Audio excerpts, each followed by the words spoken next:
Yeah. La la la la la. I do like that cardigan, by the way. Very fun. Did we thrift this? How do we get this? Friends. Oh, I don't have friends like that.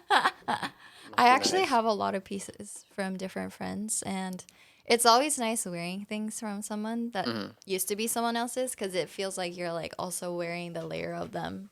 Wow, what the heck? But not, I kind of understand that. but like You said like it really warmth, weird, but which is classic. a layer of them. Silence of the Lambs style. Like I have a handful of hoodies and jackets that's like was not mine. Or, like they were getting rid of it, so I would take You it. just grabbed it. And I'm like, wow, I wonder how they're doing today. Yeah. You know.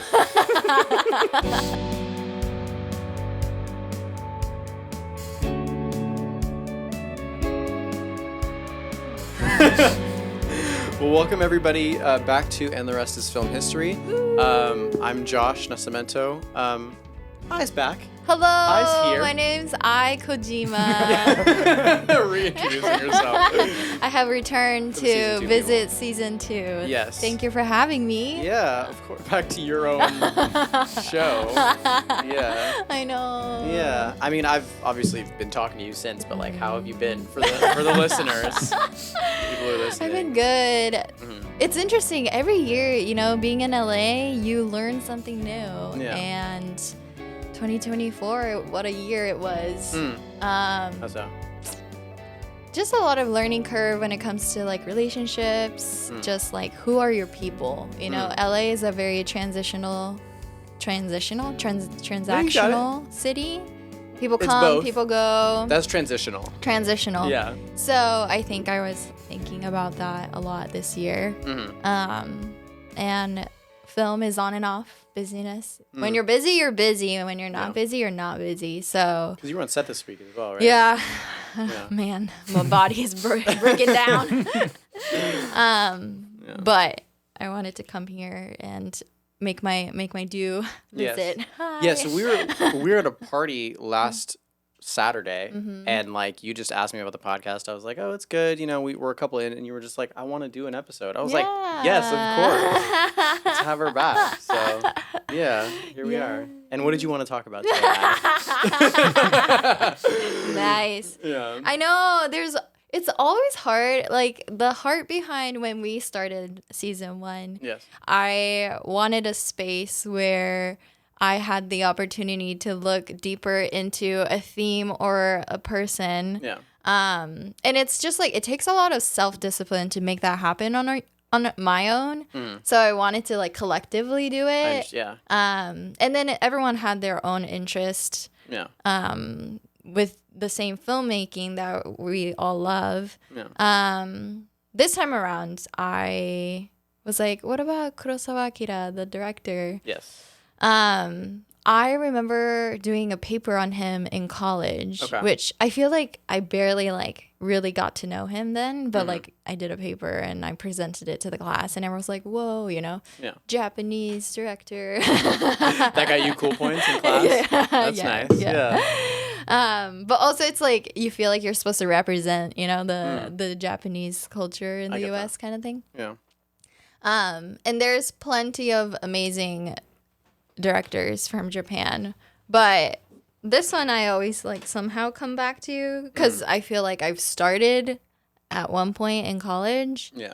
And it's just endless, like trying to understand an artist, not only like a filmmaker, but like any artist. Any artist.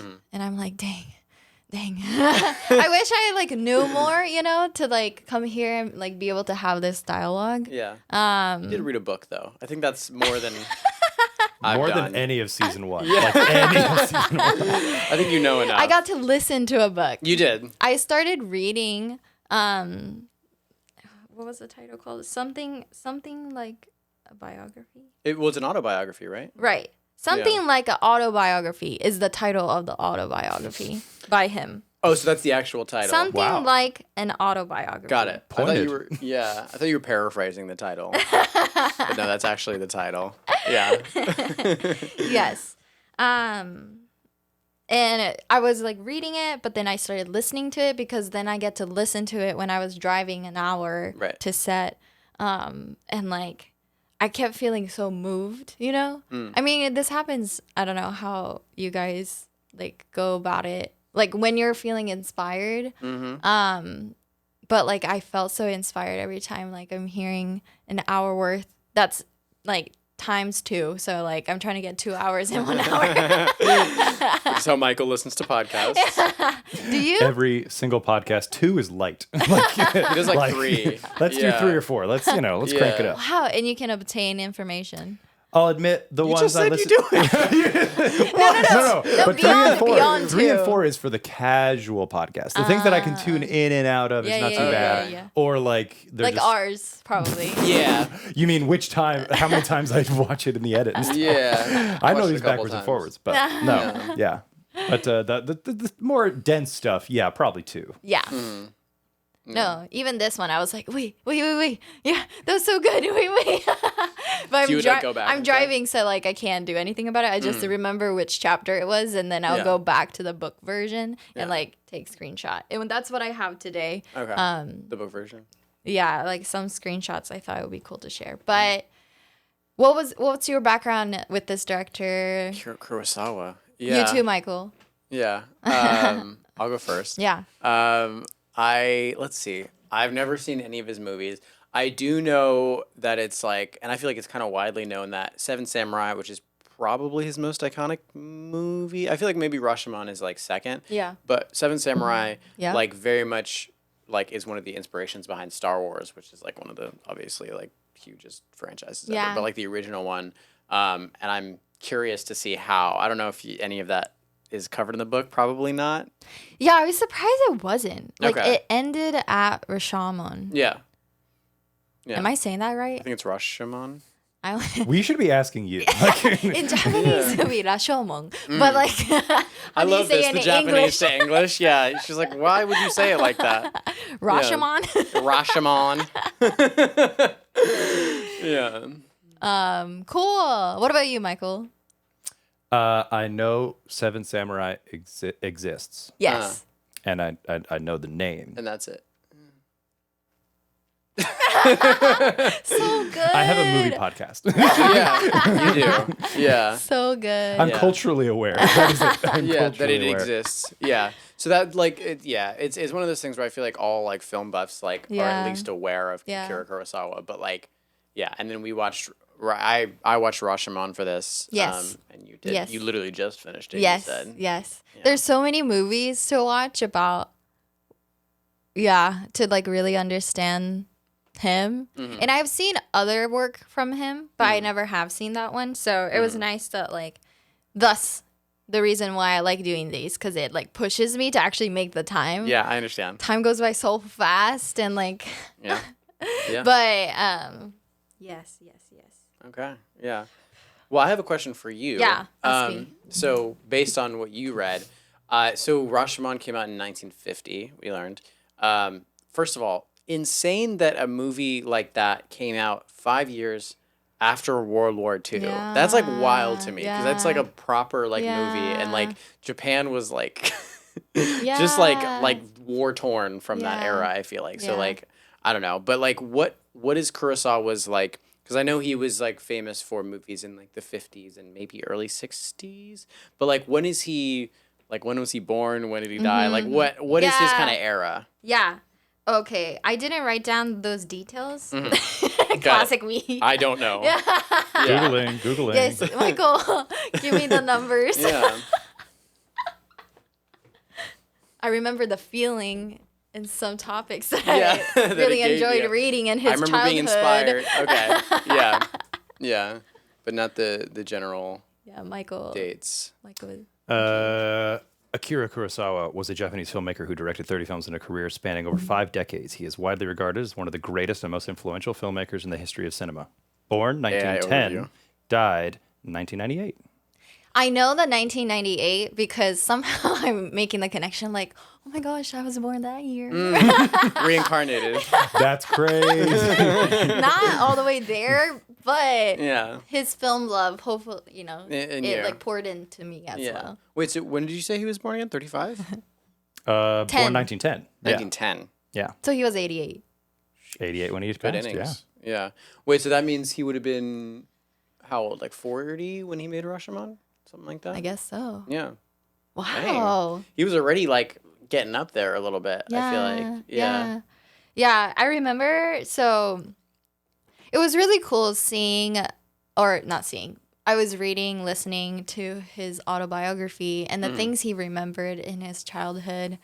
Like, I think he had a hard time, like, in school settings.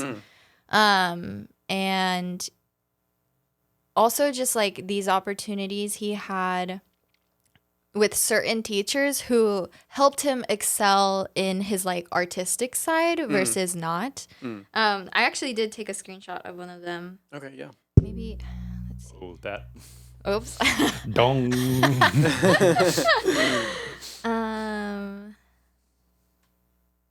In the early Taisho era, 1912 to 1926, when I started school, the word teacher was synonymous with scary person. The fact that at such a time I encountered such free and innovative education with such creative impulse behind it. Well, I guess this doesn't have the context. That I can encounter teachers like Mr. Tachikawa at such a time I cherish among the rarest of blessings. So this part, there was a section of how when he like came across this teacher, and it gave him the opportunity to expand his creative side, which that in itself is really cool in a school setting. Yeah. Thinking about like Japan at that time. But also there's this piece later on in his life when he reunited with that teacher.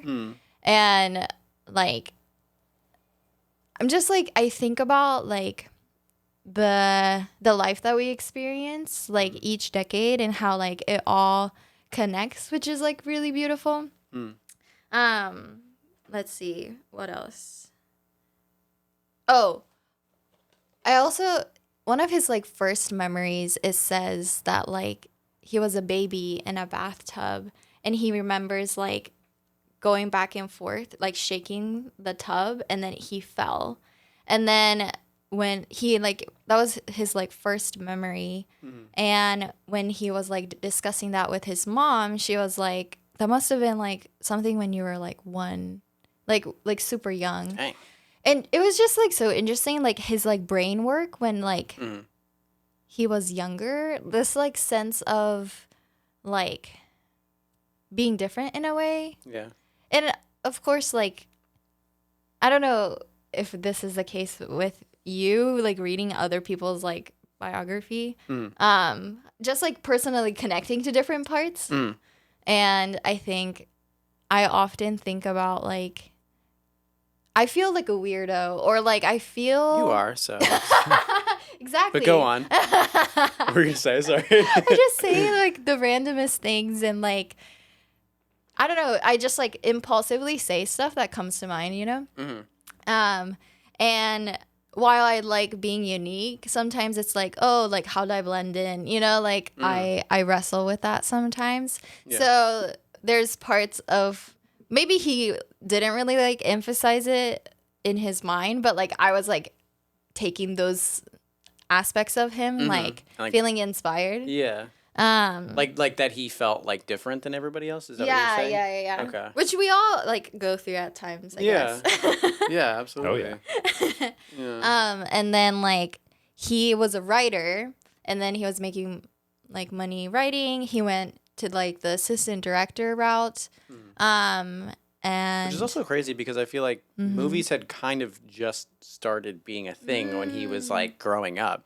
Because if he would have been 20 years old, that would have been 1930, which is like talkies just started. Like, I don't know what the jazz singer was, like 27 or something like that. But like it's wild to think like even like growing up like our age, like movies were such a well-established thing, but at the time it's like, you know, it had kind of just become a thing. I'm sure especially in Japan, like it's like a really new thing.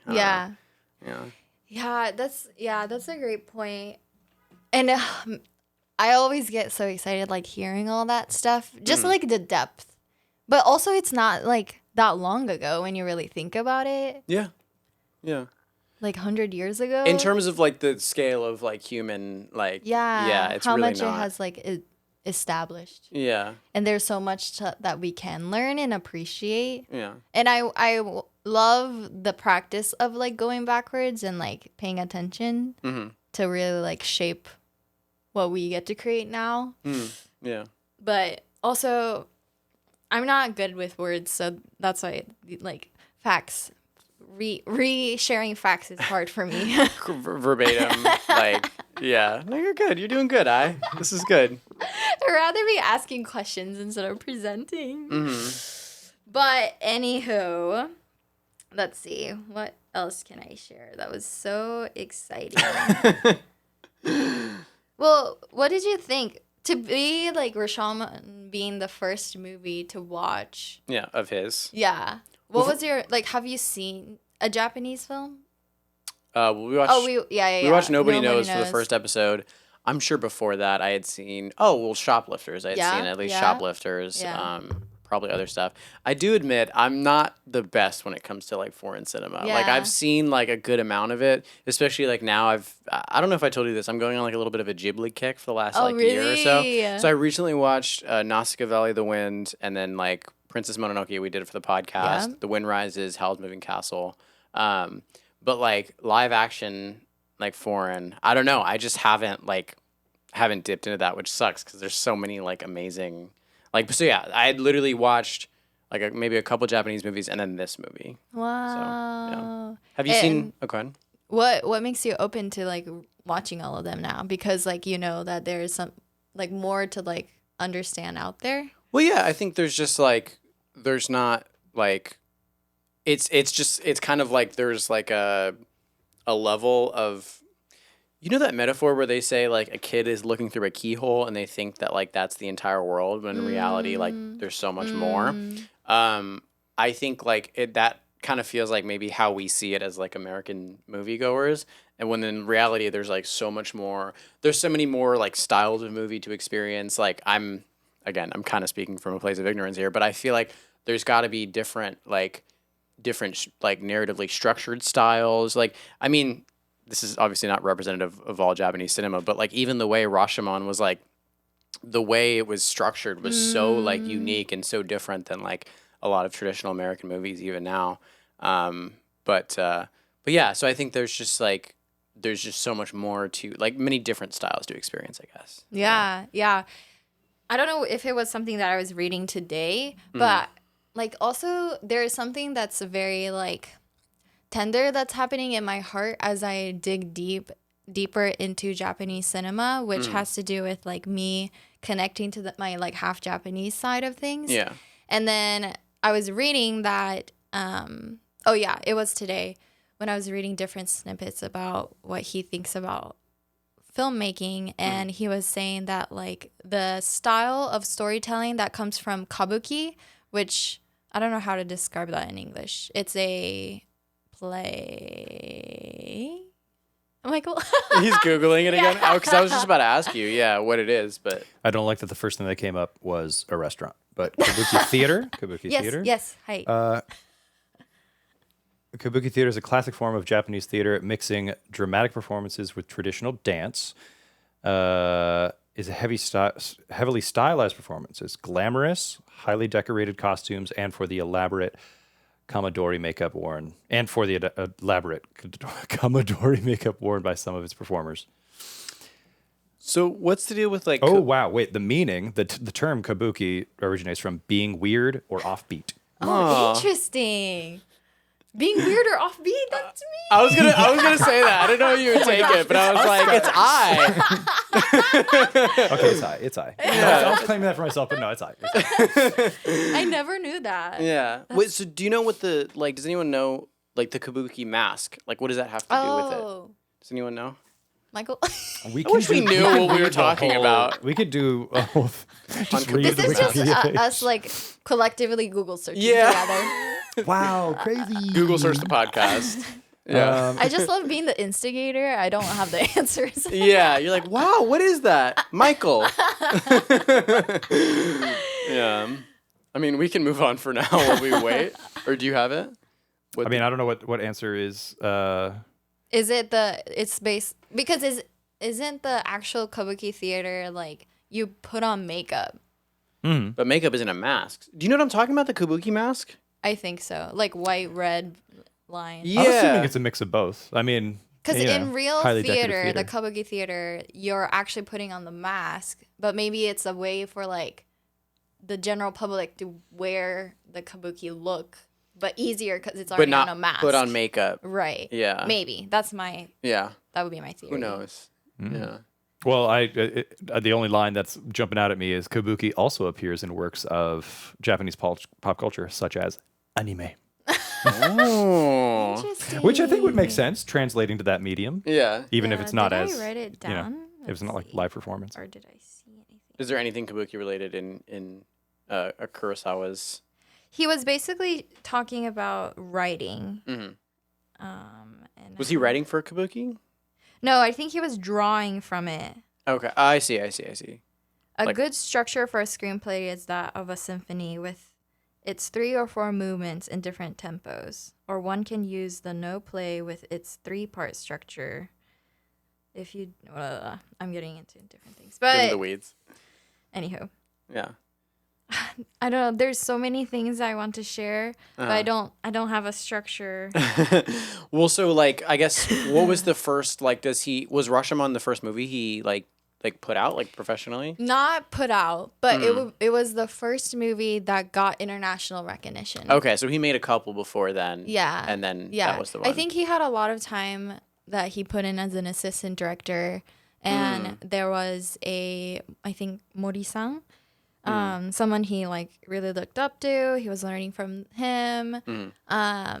And which also sorry, I keep like having these side thoughts, but like no, that's what it's for. This is a podcast of side tangents. Yeah, go ahead. Like being in the position right now, and I just like worked with a Japanese production and like this like idea of like apprenticeship and like a master and like learning from the master until like and then you get to a point of like doing your thing, which is like kind of similar like even in this film industry, you know, you're doing the PA work and then the, you know, a little level up or like you know, quote unquote hierarchy, even though like everyone is like very important. I was like, wow, like even him who have made one of the most known films, like he had those times where he's like doing the groundwork and he's paying attention to other people's work, writing his own work. Oh, so like he was a writer, and that's like when he made his income, and then a screenwriter specifically. Yes, okay, correct. Yeah, correct.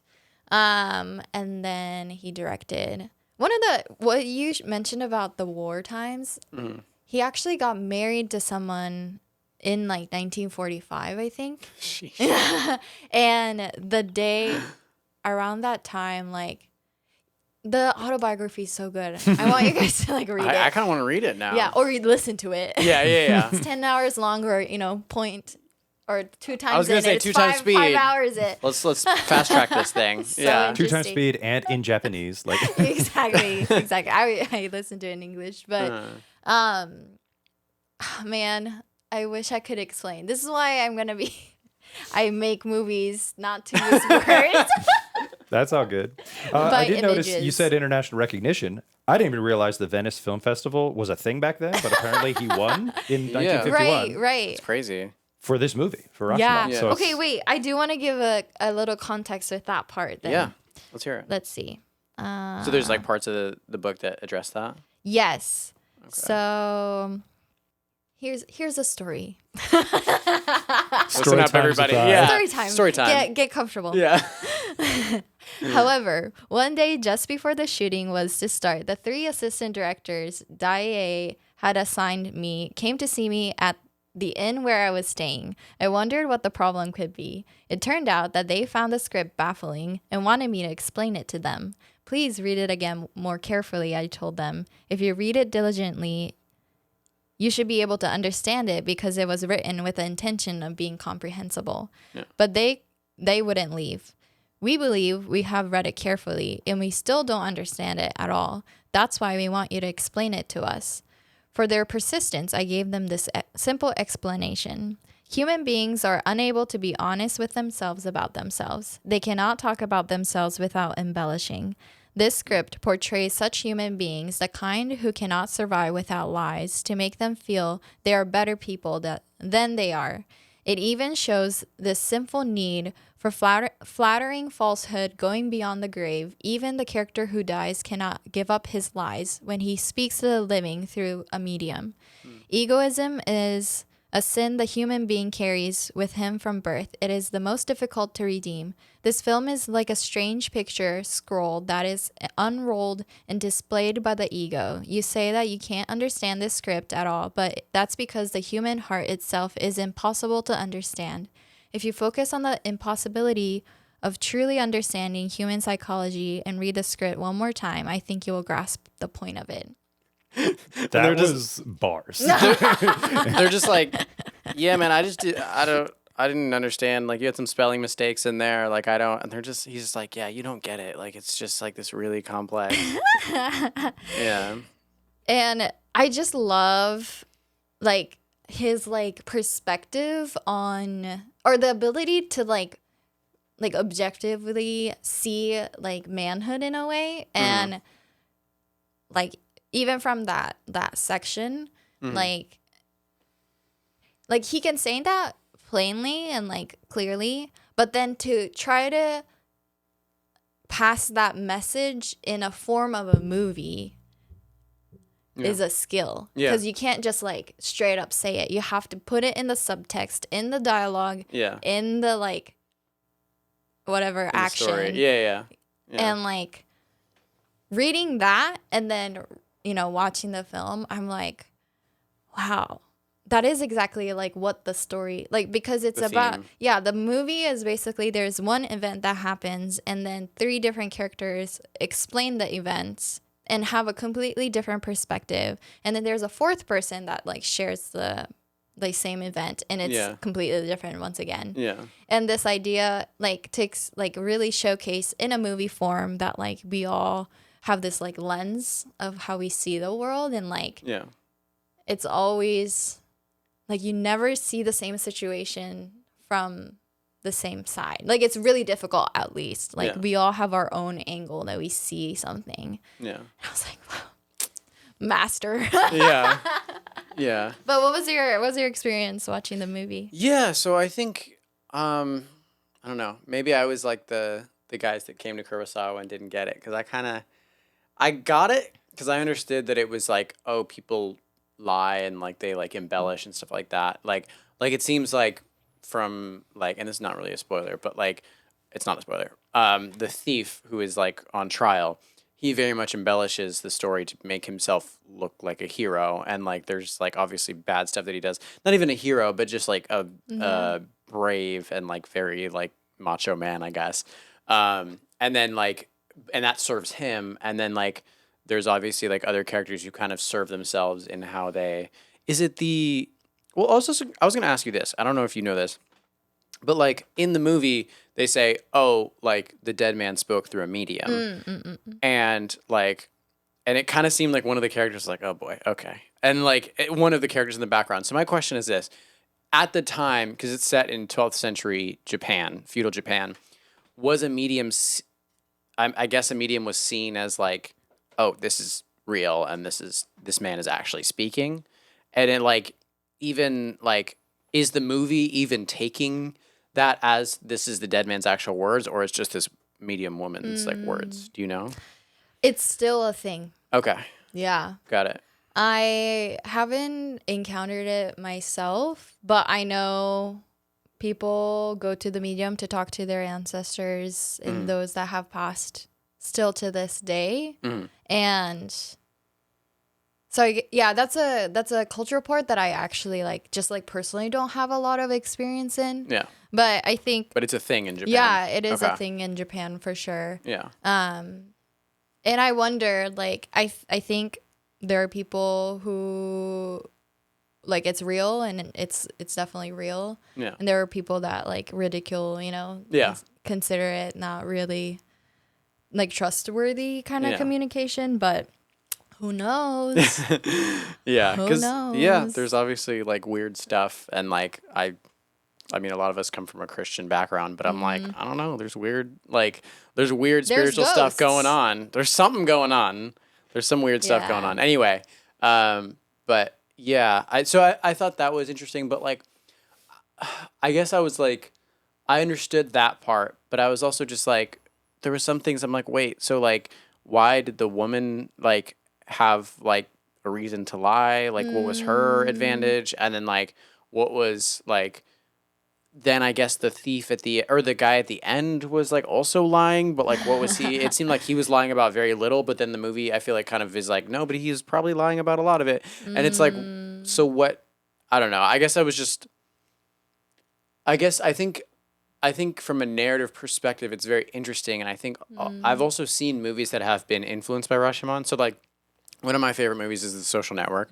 And Sorkin, who wrote it, I don't know if you know Sorkin, he has said in an interview like, hey, this movie is on purpose not supposed to be a factual depiction of Mark Zuckerberg. It's like a depiction of Mark Zuckerberg from the perspective of the Winklevoss twins and Eduardo Saverin, who ended up suing him, and like a lot of. Have you seen The Social Network? Yes. Okay, so you like the idea is like it's conflicting. He's like, I really like courtroom dramas and I really like Rashomon. So he's like, I really want to like present these different perspectives. I guess what I'm saying is like, I think it has been used to like present in other movies. It has been that have been influenced by Rashomon. It has been used in a very interesting way, but like I personally didn't feel. I was kind of like, okay, but like it feels like maybe there were too many pieces missing for me to find it like emotionally resonant. And I know that's like a really big statement because a lot of people love this movie. Yeah. But, No, I love how we can be direct. Yeah. about our likings and dislikings of a movie. Yeah. And again, it's my personal opinion. Like it's not like I'm not like this movie doesn't. I still haven't been able to show you a live action Japanese film that you really liked because I feel like you didn't really like Nobody Knows either. He said it's not really, he doesn't really do that. He doesn't really go to the foreign films that much. Yeah. I appreciate your openness. Yeah. Yeah. To still watch things. No, I mean, like, it's like, again, I've been on a big Ghibli kick, although I do love this weird running joke that we have that I hate animation, which I don't know where that came from, but... Even in the last episode that we put out, it was, hey, I watched 20 minutes of that animated movie. Yeah, well... that continues. That's separate. That's a separate running joke. I don't know if you... So, like, it wasn't even an episode you were here for, but... Like, we found out on the Pixar episode that I watched 20 minutes of a lot of movies. And I just don't finish them. You just don't connect with them. It's not even that I don't connect with them. I just watch 20 minutes and I'm like, oh, that's pretty cool. And then I just don't. Or like, I'll watch half of a movie and then I'm like, oh, I got to do something else.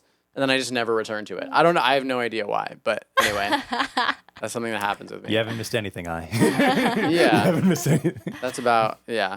But yeah, so I think... I did enjoy, and I thought it was very interesting to see like this kind of fractured narrative thing.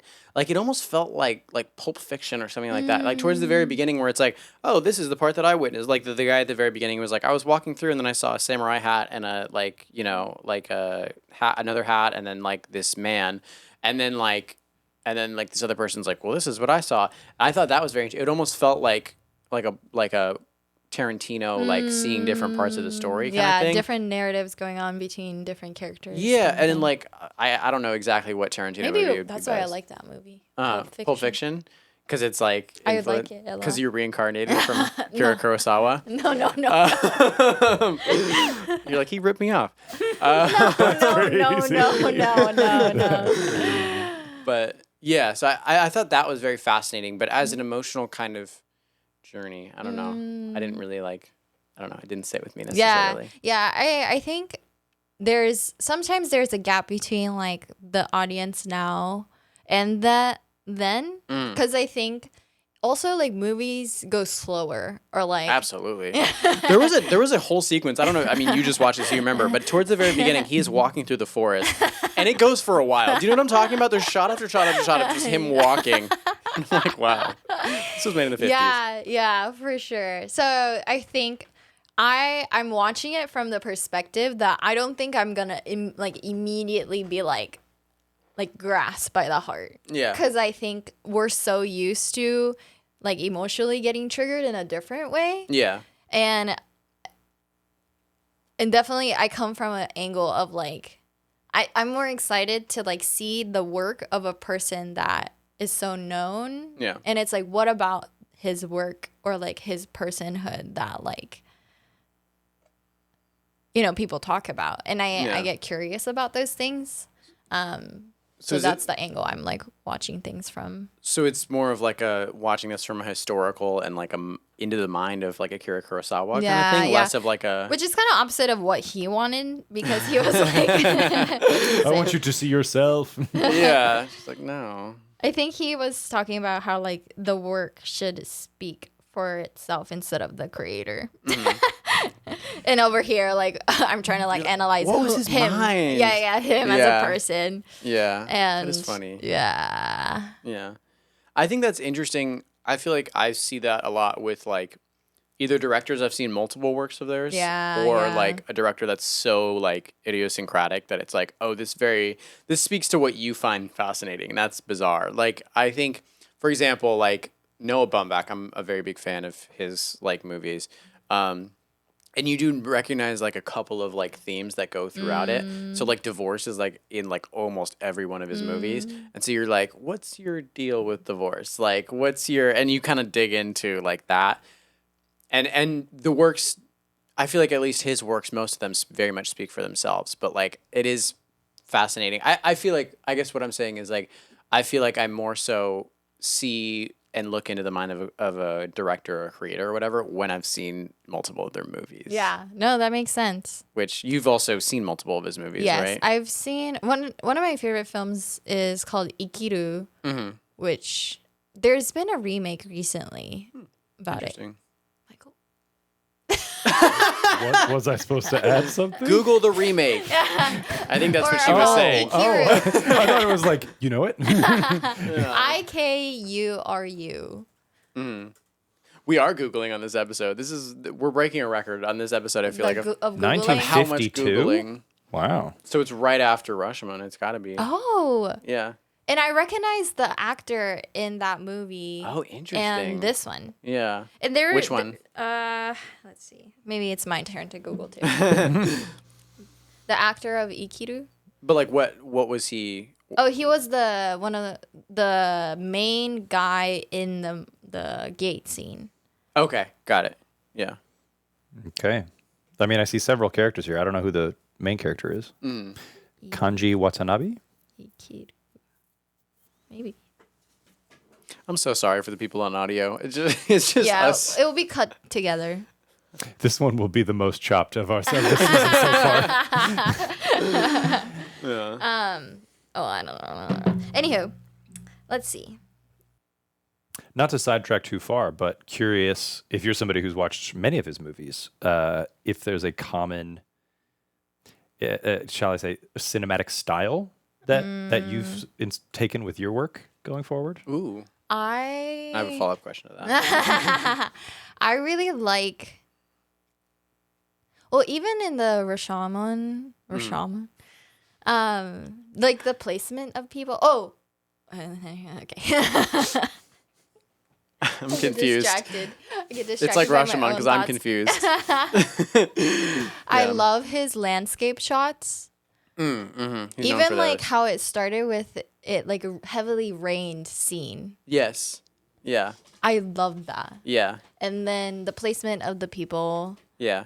That's really, I thought that was interesting because I feel like even the when they're in the court, like the way that everyone is like, I feel like they're not looking directly into the camera, but it's like right, like, I don't know. It's right there. It's very like distinctive framing. Yeah, there's one sitting in the center, and then like the previous people that spoke That sitting spoke way in the back. Yeah. Or even in like the three of them in that scene, like you're seeing a person in the foreground and then in the background, and then it's flipped, and then the other person's on the foreground and the other person's in the background, and In you the see kinda two raining. like expressions at the same time from but like in the different person's head, which was like really interesting to me. Fascinating thing, but actually, like, there was similar framing in Oppenheimer where, like, they would have, obviously, it's kind of, especially the second half of the movie is, like, framed around this, like, hearing for Oppenheimer. And, like, you'll have, like, someone testify, and then they'll have, like, another character in the background just sitting in the background of the shot. I wonder if that was influenced by Rashomon. I have no idea, but I think that'd be interesting. And that was in black and white? Those are the black and white pieces? No. So this is the room. The hearing, Yeah. Yeah. Okay. Yeah. Let's see. My films emerge from my own desire to say a particular thing at a particular time. Never taken a project offered me by a producer or a production company. It's always him. Wow. Initiative. Do you know if any of his stuff is based on, like, books or anything like that? Or is it just, like, I want to tell this story? I think they're movies that I remember there was an episode where he just saw a title and a description of the book, and he asked the producer or someone in the company to buy the rights to the book. Even though he hadn't read the book, he knew he wanted to make a movie based off of that like snippet of information. And as soon as the book released, he went and like read it because the production was not going to make the movie or wouldn't buy the rights of the book unless he actually read it and it was actually good. Yeah. And he was like, I was right. It was so good. Okay. So I don't know. There's so many things. What is cinema? The answer to this question is no easy matter. Long ago, the Japanese novelist. Oh, wait. This is all right. Cut it out. No. It's good, though. Well, I love this flip-flopping. Just grab onto something and say it. Let's hear it. Let's see. When I begin to consider a film project, I always have in mind a number of ideas that feel as if they would be a sort of thing I like to film. From among these, one will suddenly germinate and begin to sprout. This will be the one I grasp and develop. I never taken on a project offered to me by a producer or a production company. My films emerge from my own desire to say a particular thing at a particular time. The root of any film project for me is this inner need to express something. That nurtures this root and makes it grow into a tree is a script. So it's that idea of like a series of ideas kind of collates into like a script. Is that what he's saying? It's really cool that like it's always him generated. I think it was said toward the beginning of this book that like he's very like hot tempered or just like he's like when I like read all of this, it gives me the sense of he had a really strong like core that was him. Yeah. And like to see that in a director, like there's so many outside influences I'm sure that comes his way the more he grew as an artist too, to be able to have that like no, like I'm gonna tell a story if I am interested in telling this story now because like someone convinced me to like make something. Even though I think there was one of his like films that he made, his first one, I think that was a success. The studio convinced him to make a second one, even though he didn't want to do it. He did a sequel about I think Sugata Sanshiro part 2. Interesting. And he hated that process, but he did it. You know. Did it for the money, probably. Yeah. That's okay. I didn't even know sequels were a thing, like as much of a thing back then. Right. I knew that they were like so random, but I've heard that like so King Kong was a success, and then I think they said literally like 10 months later, and this is from the Weekly Planet podcast, which I love, but like they were like Son of Kong was a movie that came out like 10 months later or something like that, like really quickly afterward. But I didn't know sequels were like as much of a thing where it's like, obviously you got to do the sequel, Kurosawa. I don't know. Which just kind of says that like we're all kind of the same, you know, like I think he was sharing how boring is it to like make a sequel of something. Yeah. Just because you know it's going to succeed or like it's going to make more money and like the lack of like originality in a script sucks. And which kind of comes back to like Rashomon, like I think this idea of, or like presenting an idea that like we all kind of see things our own way, and like I don't know, I just like overall really appreciate like his like understanding of human nature, and like his ability to put that into story. And I like that's something that I keep trying to like understand for myself. Like I want to do that too. So it's like, oh, how did he do it? You know, and like how. And you can only learn so much, like reading his book or like watching his films. But maybe it's okay that it's only just this like snippet to like understand someone, because like in the end it's like you yourself, like what you put in something is like what's gonna make the film. You can't be Kurosawa. Exactly. So you have to just be yourself. Exactly. Yeah, that's interesting. I think there's definitely like every great filmmaker has influences, but they're like it's like a unique like kind of synthesis of. I had a friend ask me actually about this podcast. They were like, "What, like, can you find this podcast anywhere else?" It's like, well, yeah, I mean, you can find like similar topics and stuff like that, but we have I feel like a unique synthesis of like a unique flavor that we do. That's like just wholly our own. So yeah, and it's cool that like, excuse me, like when. This episode, me coming back, I wanted to like go deep, do the historic route, even though I'm not good at it. You gotta have confidence. That was great. I don't know. I just like blabbering. Well, I found it fascinating. I found all of this Kurosawa stuff like very fascinating. Yeah.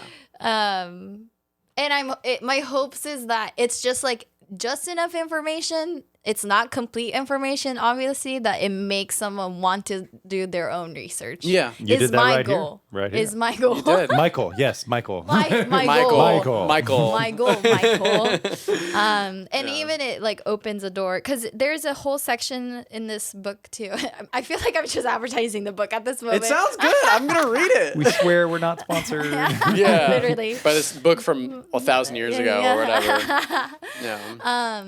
Ozu, which is another director that is like one of the most known like film directors. Is he Japanese? I didn't know that. Yes, Ozu. Interesting. Okay. Yeah, he made like Good Morning, and there's a lot of his films on HBO Max, but I think there's a section where like the senses or like the board of filmmakers, important film people, like didn't understand Kurosawa's film and is like attacking it, and like Kurosawa's getting hot tempered and is like, you guys are stupid for not understanding, blah blah blah blah. And then Ozu comes in and is like compliments the film, and like it didn't even like occur to me that like they knew each other, but then like there's this great respect to each other's films, and I was like, man, to like. It's so cool when you notice that like some filmmakers like lived at the same generation in the same area. Yeah. And like how each and they knew have each made different things that is unique to their own. Yeah. And like all of us, you know, just being like beginner filmmakers to see like we've shared a moment here, but like what are we gonna make someday, and like and then shout each other out and explain to the MPAA why I's film is so weird. Not the MPAA. I don't even know what that means. It's very kabuki. In the sense that we have no idea. Yeah. So good. Anywho. Yeah. Well, thank you. For this. It's genuinely very fascinating because like obviously we are still interested in film history and the format has changed a little bit, but like I think like this kind of period of Japanese cinema is so fascinating to me because like obviously like the World War II and like Hiroshima and Nagasaki, and then like out of this you get like Ozu and like Kurosawa and like all of these, and then those go on to inspire like Star Wars and a bunch of later stuff. I just think that's very fascinating. Facts. So yeah, big facts. Yeah. There's there's so many more details that are so interesting that I can't recall. Mm-hmm. So yeah, I hope you I'll you give go it a into listen. it. I'll give it a listen. Yeah, I've been doing a lot more. I read a really interesting book, and it's completely different, but also we were talking about Star Wars, so whatever. A book called How Star Wars Conquered the Universe. That's like a biography of like George Lucas and like the early Star Wars up until like the Disney acquisition in 2013. Wow. And that's very fascinating. So I am kind of, and then I read an MCU book that came out recently that was very, very fascinating. So I'm kind of on like a little bit of a film book kick a little bit. For the film book dichotomy to be Kurosawa. Yeah, Kurosawa, MCU Star Wars. They have history too. Yeah. Exactly. It's highbrow. I'm sorry. Yeah. so good. But yeah. Anyway. Anywho. Making me feel like I need to pick up a book. Dang. Yes. Yeah. What's the last book you read, Michael? It wasn't about movies. I watch movies. Yeah. Oh man. Cool. Well, do we want to wrap it up? Yes. We're doing okay. Cool. Please continue listening to this podcast and go back to our previous podcast episodes. Yes. Watch, listen, like, and subscribe. Solid. I was about to do that, but you did it for me. Bye. Look at She that. I wanted to do too. it. Yeah. No, that's awesome. Yeah. No. Yeah. Give us a review on Apple or Spotify, and we do love reading the comments. So. Yeah, interact with us. Yes. Ask questions. Yeah. That we will Google. Yikes. Yeah. All right. Thanks so much, guys. Thanks for listening. Bye. Bye, guys. Magic fingers. Kabuki. All right.